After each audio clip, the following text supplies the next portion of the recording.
Hi, welcome to the Nexus. I'm Adam Tepo, and today we're gonna analyze the risks surrounding the US elections. These elections are not the usual political drama, as this time the stakes are much higher. These stakes are none other than the future of global stability and international peace. Today, we're breaking down what these elections mean for the future of the United States and for the world. 2024 is a year that is going to be studied in the history books. It's a key election year where half of the world is headed to the polls. And in the next couple of months, all of North America will have voted. In fact, Mexico has already voted and has historically elected Claudia Sheinbaum as to be the first woman to become president of Mexico.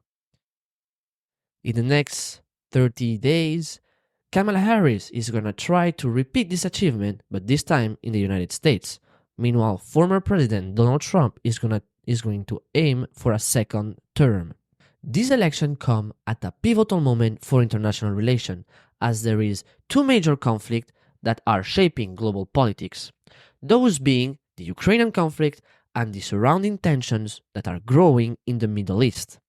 In both of these conflicts, the US have, of course, a huge influence and plays a major role. Whoever wins and becomes the next president of the United States is either going to pave the way for a much needed and appreciated de-escalation, or, on the contrary, pave the way towards an unprecedented escalation that would lead to reach a very, very, very dangerous tipping point. Now that you have a little bit more of idea of how important these elections are, let's delve into the matter. Let's predict the outcome. For this prediction, I'm not going to use a crystal ball, as I don't have one and I don't believe in it, but this is just personal. I will rather use very interesting tools. When we are talking about predicting the elections, the first thing that comes in mind is, of course, the analysis of the polls. As of today, October 9th, the polls suggest that Kamala Harris would win in the key swing states. In fact, in the swing state, she is leading 4-3. In fact, she would apparently lead in Wisconsin, Michigan, Nevada, and the very controversial Pennsylvania. Trump, on the other hand, would win in Georgia, Carolina, and Arizona. So, according to the polls, Kamala Harris will be the next president. Thank you very much and see you in the next episode. Kidding. I'm kidding. The polls are great to have a quick insight about what's happening, where are their movements, but the thing is that they have consistently presented inaccuracies. If we see the history and we delve into that of the last elections, the polls have presented a lot of flaws because it's very difficult to take the opinion of everyone, so they have to extrapolate and the accuracy is lost. For this reason, we have another method to understand and give us hints of who has more chances to become the next president. And for this tool, I am talking about betting markets. In fact, as actual money is down the line when it comes to betting markets, the metrics and statistics are much more advanced, and many other factors are integrated, giving it more precision. And the thing with betting markets is that they are not biased because the objective is to make money, and, or at least it's less biased, and they evolve in real time. It's like when for sports, at the beginning of the week, one team can be favored by the brokers, but if they lose a key player, the odds instantly change and the quotas too. With the recent development of the last couple of weeks, we have observed that betting markets that were previously giving, again, the advantage to Kamala Harris are now giving it to Donald Trump. As of October 9th, 7 of the 8 major betting markets when it comes for electoral races give the advantage for Donald Trump, suggesting that he is more likely to win. From those betting markets, you can hear very famous names like Betfair, Bwin, Bovada, Polymarket, and then others, of course. Only Betson gives the victory to Kamala Harris. Therefore, if we take the RCP, the Real Clear Politics Average, which is an average between all the major platforms and brokers and betting systems, we would see that the advantage is clearly on Trump's way with 51.9% against 47.6% for Kamala Harris. I have noted, and you should too, that those two percentages don't add up to 100%. What does it mean is not that these people are stupid and don't know how to do math. It's just that they leave a room for inaccuracy. And here we like to be very precise and very accurate. So now we have one system, the polls, that say that Kamala Harris will be elected next president, and another one where real money is on the line, which is a little bit more complex, a little bit more sensible, and just to make it clear, just to disclose, I'm not recommending you to bet. I'm against that. You do at your free will. It's your conscience, your ethics. But please do it responsibly if you do it, and be more than 18 years old, please. And make it with, if you can bet your own money and not other people's money, it's also a great idea too. Well, where was I? Yeah. They are suggesting that Trump wins. So which one is more reliable? Well, I think that betting markets are a little bit more precise. But you know what? I'm not even going to argue between these two models because I have one even better. I just wanted to give you the full picture, but I have a model that is even better. This model is called the 13 Keys for the White House. This predictive model, created by Alan Lichtman back in 1981, was able to accurately predict the victory of Ronald Reagan. And what is amazing with this model is that Alan Lichtman was able to predict the 9 following presidents.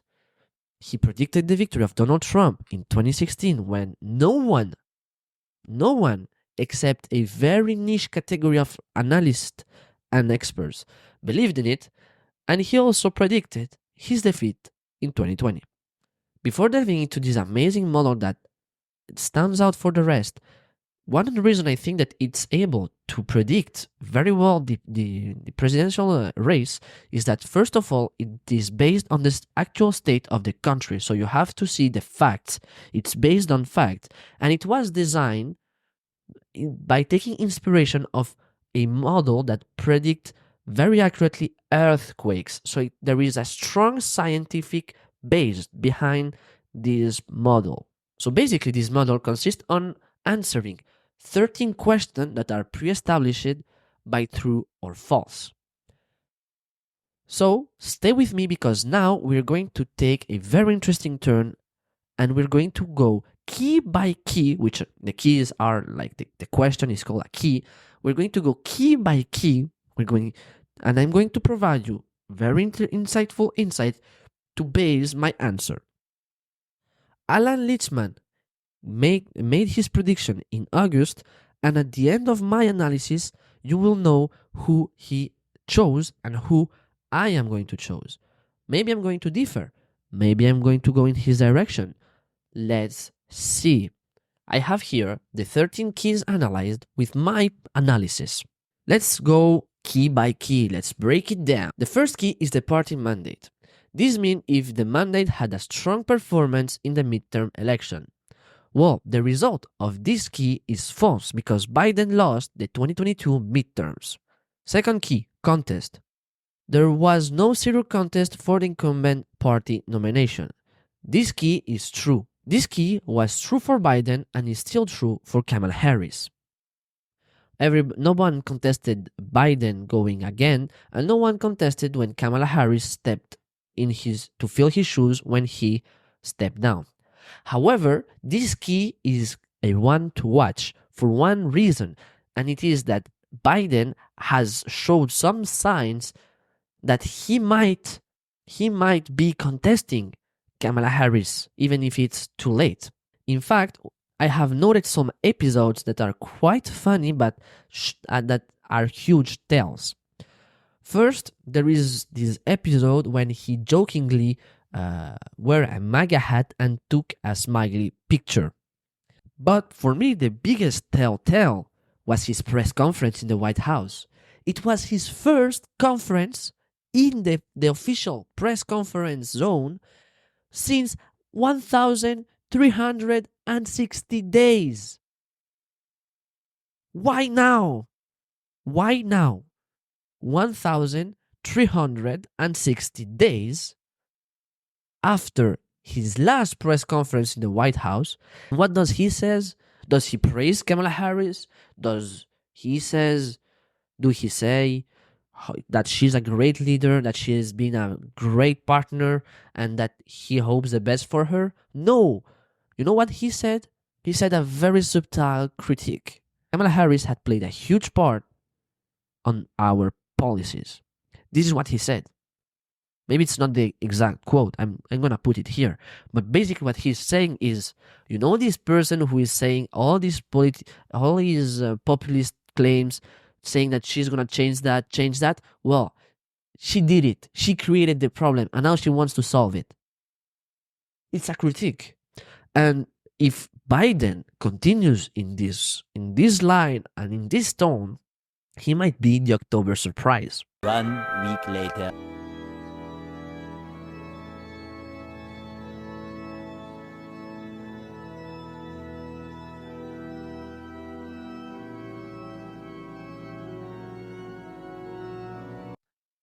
Yet, I have to say that the October surprise, the famous October surprise, in this model never had a huge effect. It has never transformed a key. But there's always a first time. Key number 3, incumbency. The sitting president is running for re-election. Well, this is false since Biden has stepped down. Key number 4, third party. There's no major third party candidate running.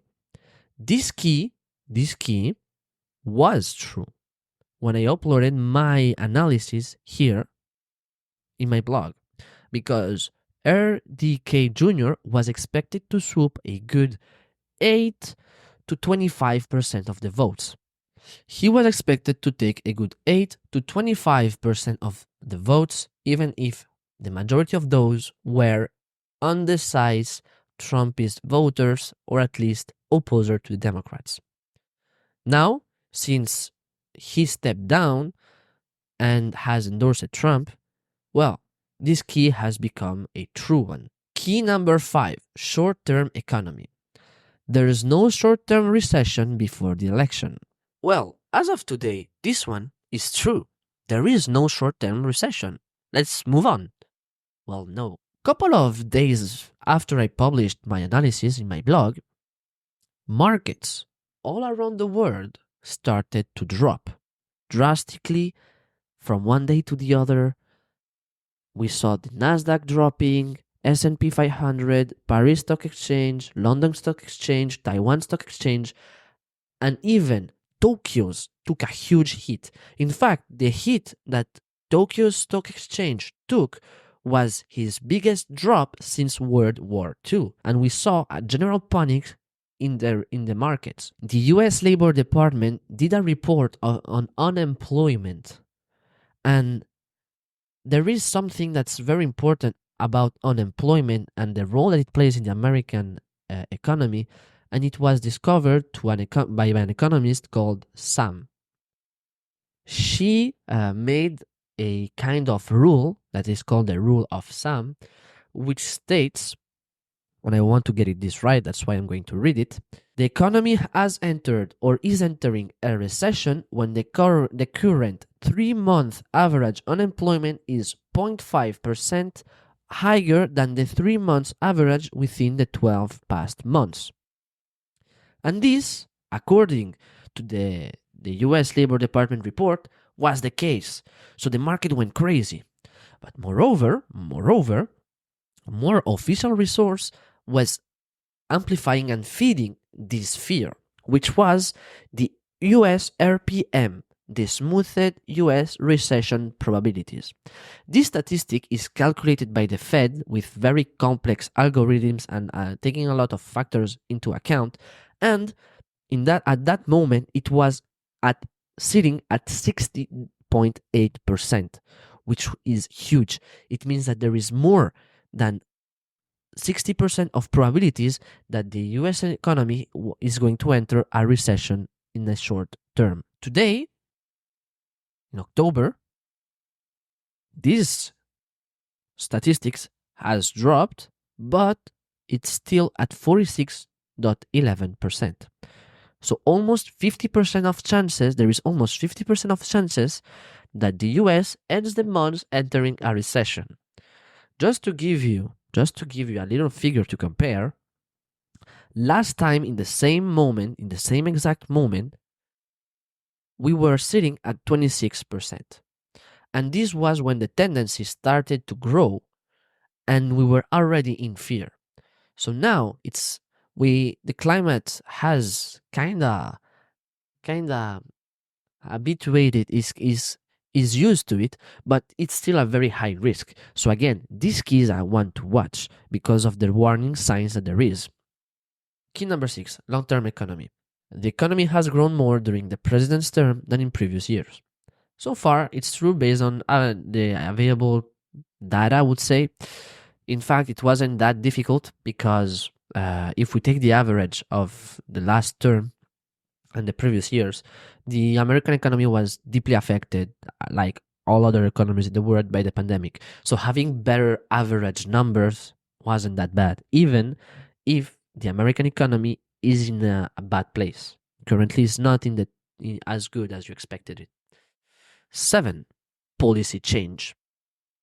The current administration has made major policy changes. Well, this, again, it's true. We have seen a huge of reforms and policies on healthcare, climate, infrastructure, and the very controversial migration. 8. Social unrest. There's no major social unrest. This key is true for now. However, there are many factors and many places where this social unrest can be triggered. First, we had the almost civilian crisis in Ohio with the all these episode of migrants allegedly eating and killing local pets, which again, we are in the US, so it wouldn't be that crazy that someone with his gun shoot a migrant and then there will be protests all around the US. People in favor of protecting the migrants, people against weapons, people that would praise the guy or the woman. So this would have been crazy, and I think we weren't that far from happening. I think that the situation in Ohio, in Springfield, was very, very tense.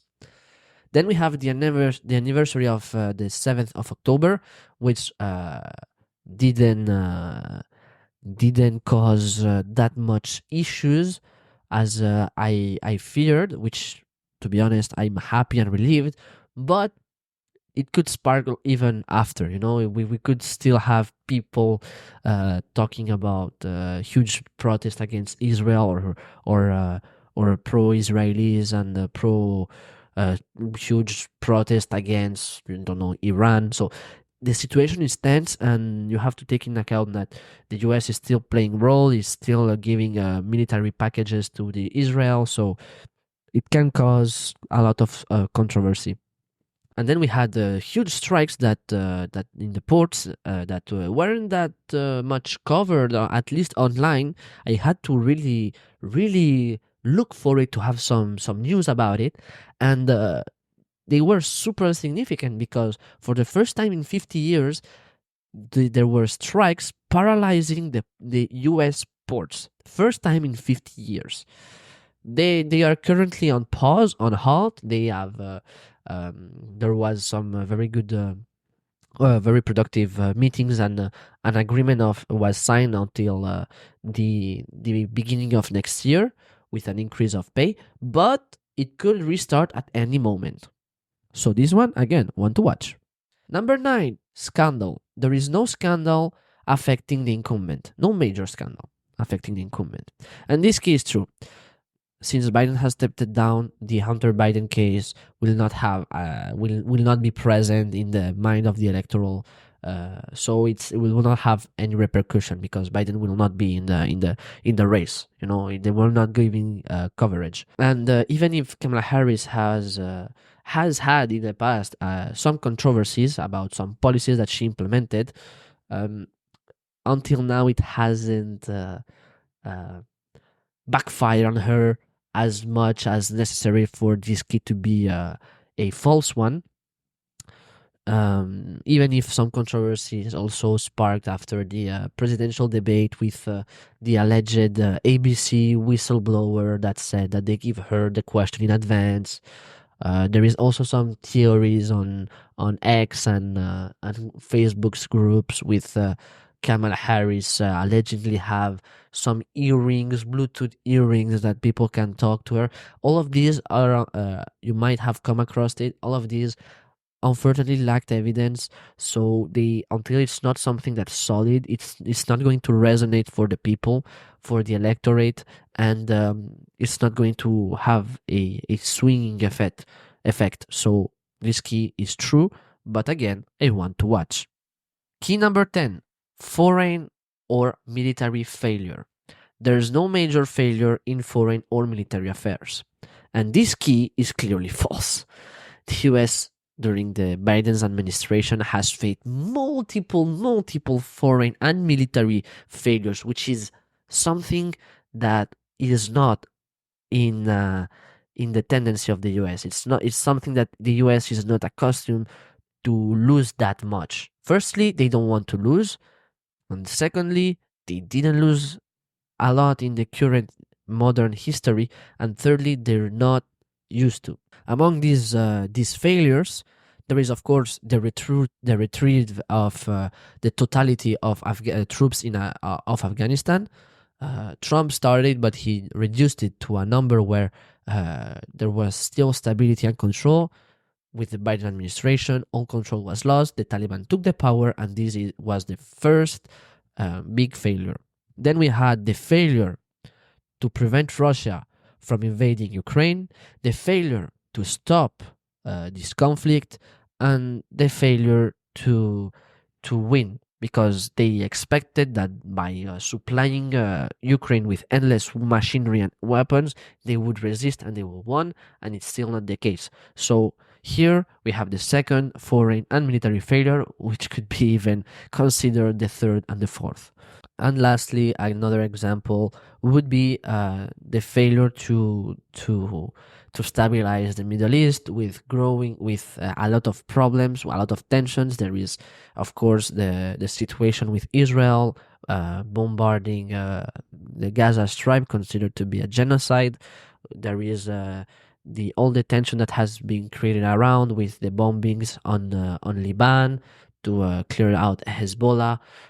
We have now Iran that wants to that is starting and preparing for a confrontation with Israel, which is the first time in history that two nuclear powers are going to directly enter a military battle, which is very worrying and has the potential for nuclear escalation, because there are two rogue states that illegally have the nuclear weapons. So this one is tough. We will have to do an episode on this issue for sure. And also on a smaller scale, there is the proxy war that is led by Iran with the US, with the Houthis that are putting a sort of complication for the classic Red Sea route that has hurted a lot of commercial it has hurted the commercial route and has caused millions of dollars to be lost in the process. Number 11, foreign or military success. There's been a significant foreign policy or military victory, and this one, unfortunately, is also false. There hasn't been a major success in Biden's tenure and administration, and there was almost a turning point when there was the Venezuelan election. The first Venezuelan election were a perfect opportunity for the US and for the Biden administration to have one win, just one win in 4 years, just one win. All you had to do was making sure that the elections were fair, and once inevitably Maduro would steal the election, be prepared to act and to free the people. What is more ironic, not only they were unable to do that, not only they didn't do it at all, even if there was clear evidence that Maduro stole the election, with firstly the alleged results just after the ballots were open. These were the real results, and these are the official ones. It doesn't even add up. It's more than 100%. It doesn't even add up because they don't know how to do elections. Maduro doesn't know what is a democratic election. And you know why Maduro is still in place? It's not because Venezuelan people are lazy. They try to fight back. But you know who was able to help Maduro? Russia. Russia. Russia, that is consumed by the sanctions and by the effort that are being put in Ukraine. Russia was able to help Maduro, sending the navy. China, with their declined economy and the risk, knowing that there is a risk for their economic bubble to pop at any time and create a huge economic crisis, were able to back Maduro. But the US that are much closer, weren't able. This is this is a false. This key is false and false. Key number 12. Incumbent's charisma. The incumbent is a charismatic figure who inspires the public. This key is also false. In fact, if you go and see Alan Litzman's analysis, he gives it a false, even if he admitted to be a Democrat voter. In fact, it's no doubt that Harris' charisma is questioned. And it's a shame because I think she could have a lot of potential. At the end of the day, she's younger than Trump, way younger than Trump. Normally, youth inspires people when change is needed. She's a woman, so she could be the first woman to become president. And, there is a huge wave of feminism in the US. So, again, a lot of potential. And her origins. She has a rich heritage. However, it seems that her tactic of swinging between being a black woman with trying to reach the sentiment of apartness with Afro American communities and her real Indian ancestry and heritage, well, it seems that it hasn't resonated well with the public at all. In fact, if we look at the statistics, Afro American community actually prefers Trump. So this is very crazy to me. And she had the chance to maybe swing this key at numerous times during her rallies, during some interviews, during the debate, where she led the debate. That's true, but it hasn't changed the perspective that much. And in her recent big interview in 60 Minutes, when you see the impacts, the comments of the people, it was a big failure. So, again, false. And last but not least, key number 13, challenger charisma. The opposing candidates lacks charisma. And in this one, Alan Litzman gives the answer true. And as much as I admire him, and I think that he's a pioneer in this field, and he did a fantastic job, I have to say that he also, his analysis is not always accurate. He's a human being. He can be wrong. And for this reason, I'm going to bet on myself and I'm going to trust my instinct and my analysis. And I'm going to explain why. I will differ with his answer and I'm going to say that Trump is a charismatic challenger. And there is something that is very important. The day that someone attempted on his life, he gained a tremendous amount of popularity. And I'm already seeing coming. But what if it is staged? It was staged. I have proof it was staged. Well, first, I would love to see the proof. So leave a comment. I really, really want I love this stuff, all of these theories. I love to explore it all. But even if it was staged, which I'm not sure, it lacks evidence, even if it was staged, it will still work. It still affects its popularity. And it's not the first time that a candidate gains tremendous amounts of popularity and ends up being a crucial factor when he receives an attempt on his life. In 2018, Jair Bolsonaro pulled a similar tactic. He was fakely, and this time there is proof, there was a staged attempt on his life with a knife attack, and he posted photos on the in the while he was in the hospital and stuff, and he became a national hero. He was becoming a figure of fighting against crime and of resilience. And the same comes for Narendra Modi in India after he suffered a terrorist attack from an Islamic group. But this is not new. This is not new. This trend goes way back in time, and in fact, I'm coming again in the beginning of this analysis with Ronald Reagan.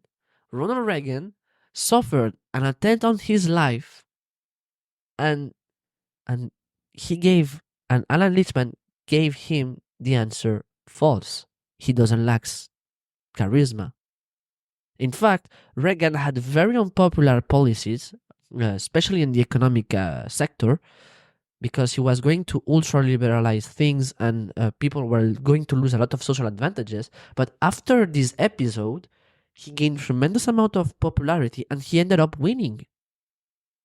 And when we see, I don't, and to see the trends and the indicator that the trend of popularity is going up from a certain candidate, there are things that you can look at. You can analyze with the tools that we have today. You can analyze how many times positive words have been created on social media, how many engagement those words have.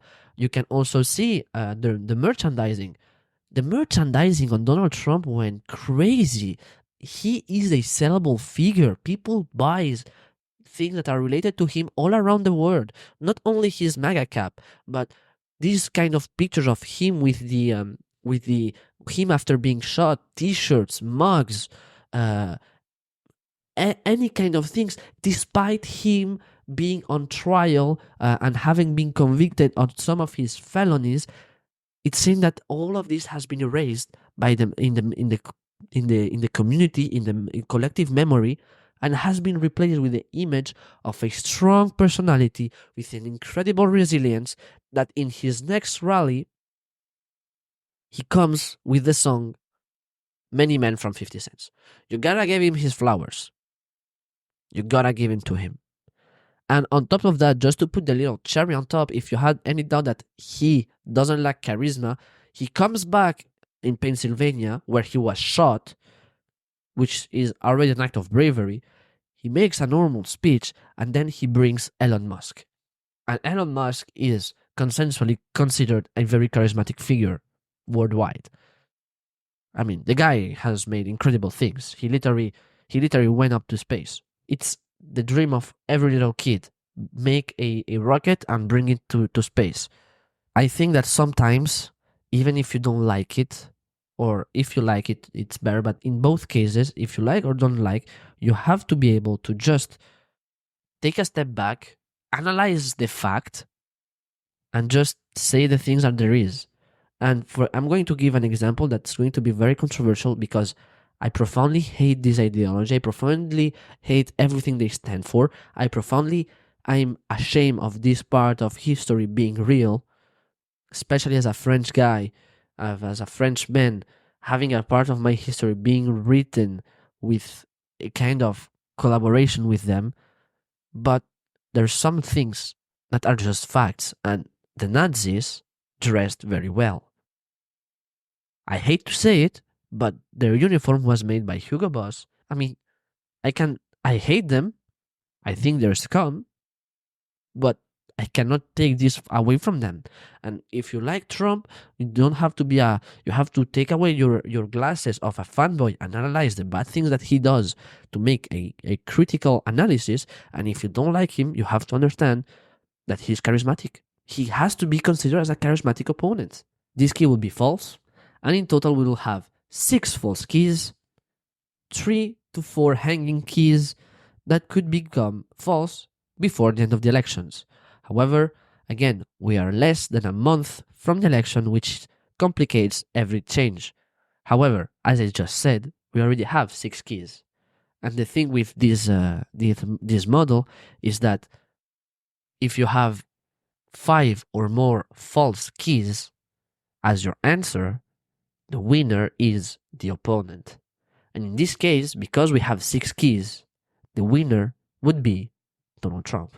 Therefore, we can say that analytically, we have 2 models that point to very, very precise models. One, of course, I think the 13 keys to the White House, much precise than betting markets, but 2 very complex and precise models pointing out that Trump would win. Meanwhile, only the polls that are very subjective are pointing out the contrary.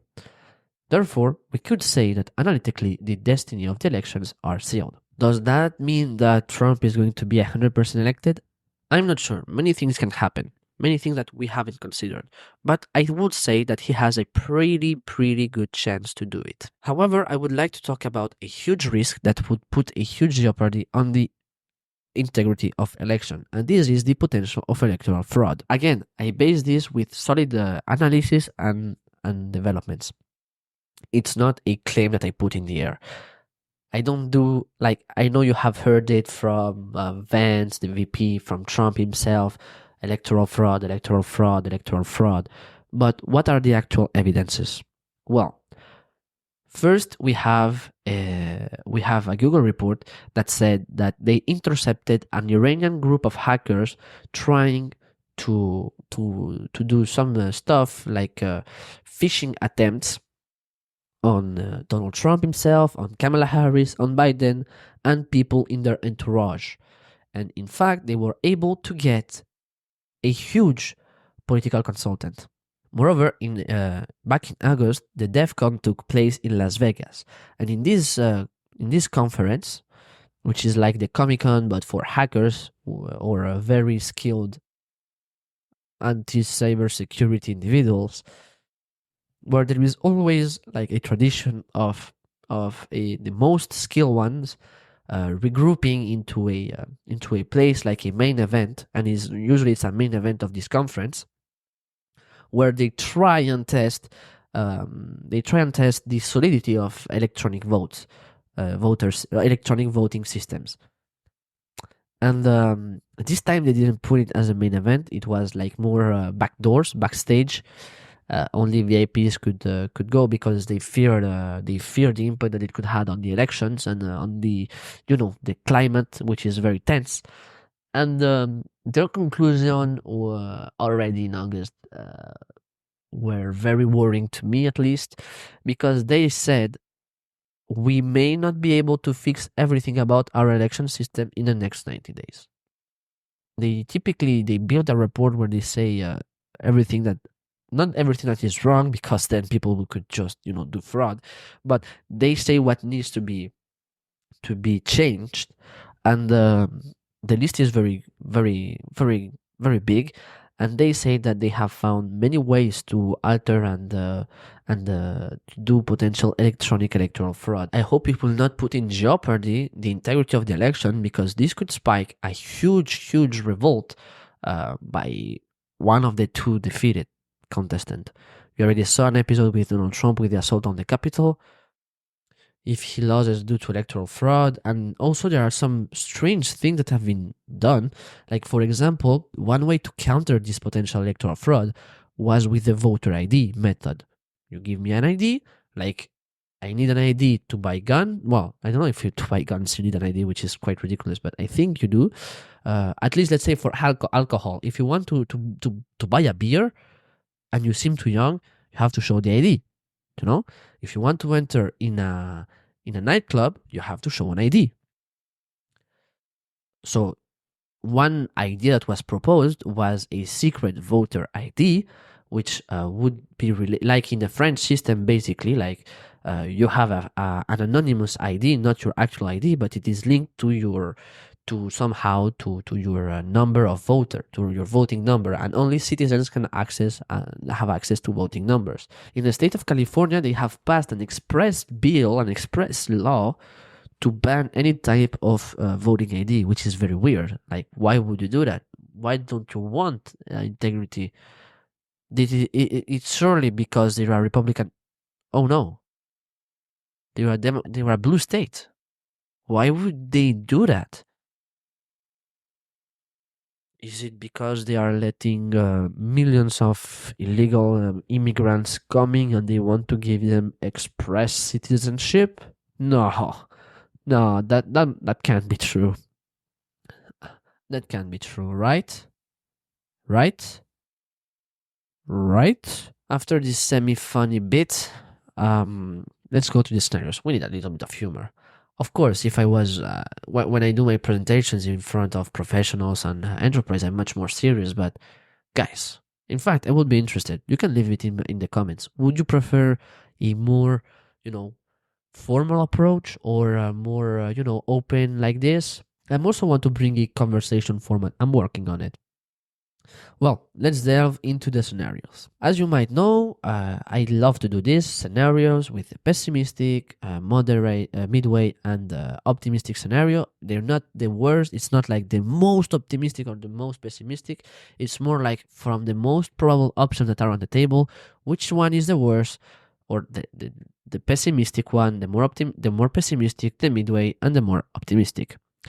So of course, I will going to see and continue my analysis that the most pessimistic scenario would be the victory of Kamala Harris, because Trump could claim fraud quite with and when Trump do that, he does it in a certain way that even if he has or has not evidence, he's going to create something. He's going to create a movement. And this, in fact, I say it's pessimistic because I think that it's going to put a lot of pressure on markets that are going to be very worried with the future of the US, the future of the economy, that they will interpret that will go on the same direction, even if it doesn't has to, but they are interpreting that the victory of Harris would lead to a certain status quo, and that we are still in a recession. The possibility of recession are still high, and they're going to suffer a lot. They're going to take some drops, I think, and in the same time, tensions will rise within the country, which will kind of paralyze them and lead to a very unsuccessful efforts in dealing with international conflicts that need urgent address, such especially in the Ukrainian conflict. I want to do the next episode. I want it to be on the Ukrainian conflicts, because there are so many things that have happened. There are so many risks: nuclear escalation, Third World War. All of these are very possible scenarios, and I need to address them. I need to talk about it. On a longer time frame, I think that these conflicts will go in the direction of escalating and intensifying, and the foreign policy will continue on the status quo. And we have seen in the last 4 years that this foreign policy was ineffective. It only led to American failures, and unless they find a way to reinvent their foreign policies, it's going to be it's going to create a huge escalation. And in this sense, you have to understand that since 2022, in the Ukrainian conflict, for example, the US has given in military aid and military packages more than $55 billion. $55 billion. And they still haven't won. And they still haven't found a truce, a treaty. They're in the optic of escalating the conflict and creating a war. This is the optic of the United States. It's let's go and create a war. Let's win a war. They are in a war mentality. They're not trying to find a diplomatic solution. The same goes in the Middle East. You have to understand that it's a very complicated situation with Israel, because even if Trump was in place, he would be forced to give at least $3 billion in military aid due to Obama's 2014's memorandum. It was a 10-year plan where that whoever comes after has to follow, that gives at least $3 billion in military aid to Israel. However, this administration has far exceeded those amounts with, for example, a couple of weeks back, they gave to Israel $8.9 billion. So I think that it will inevitably continue in this direction, and it could be very detrimental for markets, for international businesses, for local businesses too, because small and medium enterprises are going to suffer a lot, and for individuals, we're going to see the price of living going crazily up, which already as a student living in Canada, doing your grocery list is something very painful. I wouldn't want to pay some more, to be honest. For the pessimistic scenario, I give it a 20% chance of occurrence. So now, the moderate scenario. Trump would win this time by a narrow margin. This would spark some riots, we can say riots, some protests by the Democrats, but they're not going to be as long-lasting nor destructive as the Republican can be because of the profile of the voters. Basically, it comes down to that. And also, one attenuating circumstance is that the markets, I believe, will respond quite positively to Trump being elected, just for the fact that when he was elected the first time, he gave a tax cut for big corporations that led to an artificial and overreaction of the market. I think that just because of that, it would happen. You know, like when Macron was re-elected, the markets when in France, the Paris Stock Exchange went a little bit up without any reason. Then he went down and stabilized because he hadn't do anything for the market to react that good, you know, in that particular moment. But they remember what happened when he first got elected. They have a kind of memory. I'm not going to enter into much details because the video is going to be 3 hours long and we have already recorded for some time. One of the first things that Trump would do would be to push for a truce or a ceasefire in Ukraine, and I think that quite rapidly we could see him negotiating with Putin. We can see him quite rapidly negotiating with Putin. In this scenario, I think that it's going to take some time, but that we can have some stability in Europe. That we are not going to see so many weapons being sent to Ukraine, and that the effort will be to really de-escalate the situation before it's too late, and find an agreement. We can find a kind of compromise like it happened in 2008 when Russia has also invaded. Was it Georgia? Yeah, I think it was Georgia in 2008. Yeah, so it's not the first time that would happen, and I believe that could be it in this scenario. However, it will take some time, and the Europe in general will not be very certain of Trump. For this scenario, the moderate one, I would give a 50% chances of occurring. 50% straight. I think this, as of right now, is the most probable. Scenario number 3, the optimistic scenario. This one is similar to the midway, but this time, instead of winning by a narrow margin, Trump would win decisively, which will bring some legitimacy to his election, and investor confidence would come very quickly. It will avoid any economic downturn. Of course, again, the market would overreact, but this time even more than what I expected in the midway. And with this legitimacy, he would be able to quickly take moves in the Ukrainian conflict, and quickly start negotiation with Zelensky and Putin. You have to.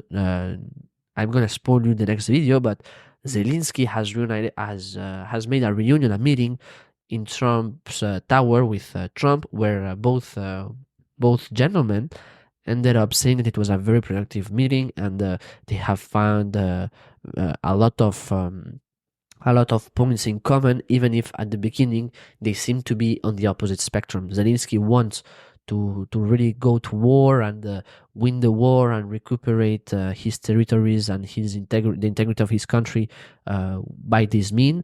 And Trump seemed to be like, more like gonna sell them and just to have good relations with Russia, but it doesn't seem like that. It seems to be more complex. And then I think that the diplomatic efforts will go towards stabilizing the Middle East, towards changing the relations with Israel, noting that the memorandum of 2014 will end at the end of the year, so the U.S. will not no longer be will no longer mandatorily, so the US will no longer have to give this minimum of $3 billion in military aid. So in that matter, Trump has some room for negotiation, and I think that he will use his leverage to make some agreements between them, and also benefiting the region with a series of truces. And I'm not trying to sell you a very peaceful guy, Donald Trump, the savior. It's just that when you see his track record, this is his way of operating. This is his psychology, and he has legitimacy.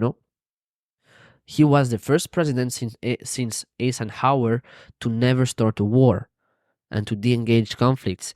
He had done many and numerous truces during his first mandate, and he practice this America first ideology, his America first doctrine, where he doesn't think that the U.S. has to be the police of the world, but at the same time he wants to have a certain flow in international commerce.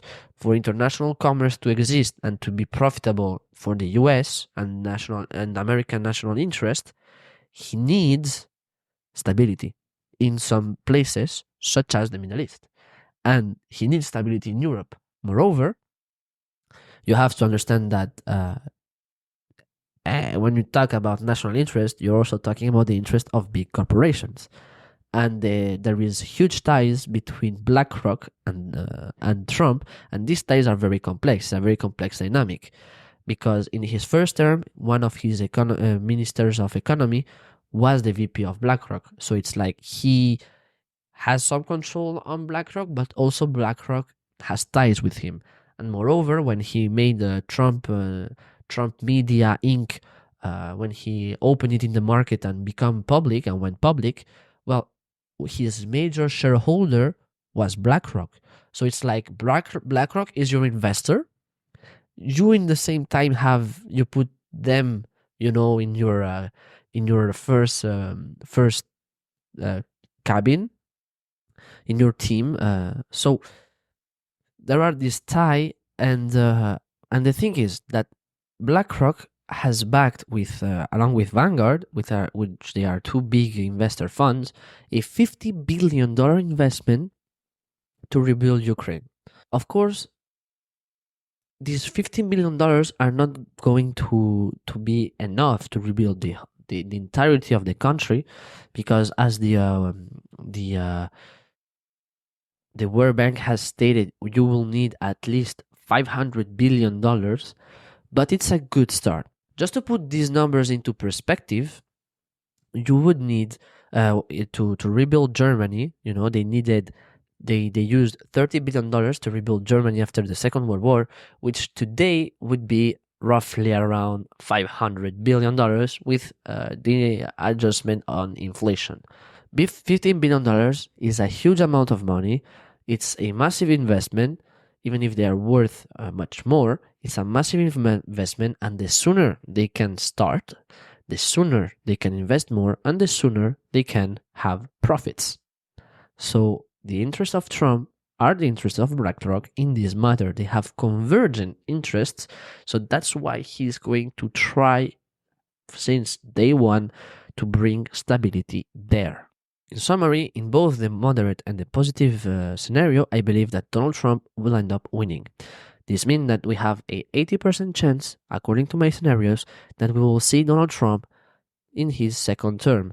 against only 20% for Kamala Harris. But when you stop and think about it, 20% is 1 out of 5 chances. It's still quite high. What if I told you that once you have 1 out of 5 chances to crash in your next plane, would you take the flight? That's up to you and your risk tolerance. I think that Donald Trump will win, and I think that um despite our, or the personal conviction of any individual on the matter of foreign policy and international relations and global politics, I think that he will bring more good than harm. There's never politics, it's not black and white, it's a tones of gray and all the colors that are in between. But I think that his victory will bring some balance, some stability that is needed, that we never fully find it since the COVID and the pandemic. So I think he's going us to bind some time.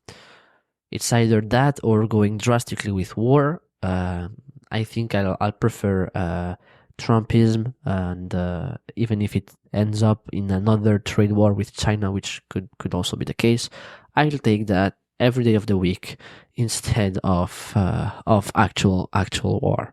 For those who have investment in the US or related to it, that are maybe also, I don't know, any kind of currencies, bitcoins, businesses, and you see yourself in an apocalyptic world and you think there's going to be a nuclear holocaust, I think that it's too late for you to sell everything. I think that if you do that now, you're going to sell it for peanuts. Even though I don't know, in certain sector it could be. I'm not an expert on cryptocurrencies, for example, but I don't recommend to do so.